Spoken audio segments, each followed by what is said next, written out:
நம்ம வாழ்க்கையில வர்ற சவால்களை ஜெயிக்க ஒரு பவர்ஃபுல் வழிய பத்தி பார்க்கலாம் வாங்க.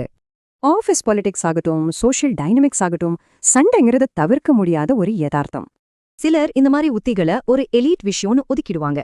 ஆனா இந்த பார்வை ரொம்ப ஆபத்தானது.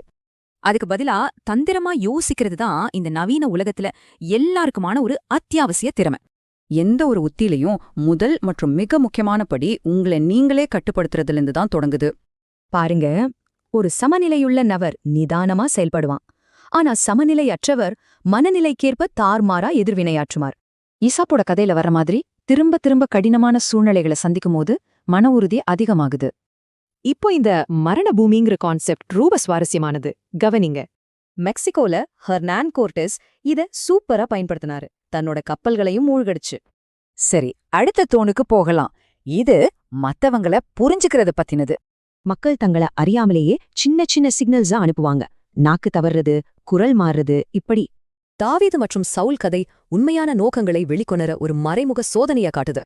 ஜோன் கிராஃபர்ட் செட்ல அவங்க போட்டி நடிகையை வெறுப்பேத்த பின்னல் ஊசிகளை பயன்படுத்தினாங்க.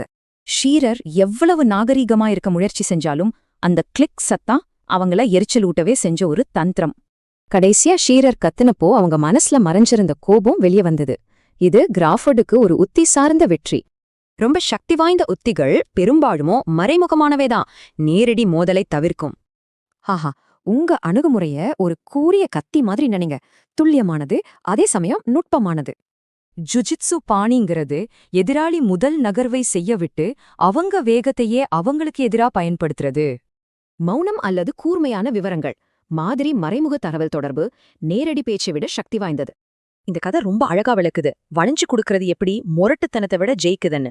அப்போ ஒரு நவீன போராளியா இருக்கிறதுனா என்ன அர்த்தம்? அது ஆக்ரோஷம் பத்தினது இல்ல. இது யதார்த்தம், படைப்பாற்றல், செயல்திறன் மற்றும் நீண்டகால வெற்றியை பற்றியது. எப்போ வேகத்தை குறைக்கணும், எப்போ புதுப்பிக்கணும்னு தெரிஞ்சுக்கிறதால அவங்க எதிரிகளை விட நீண்ட காலம் தாக்குப்பிடிக்கிறாங்க.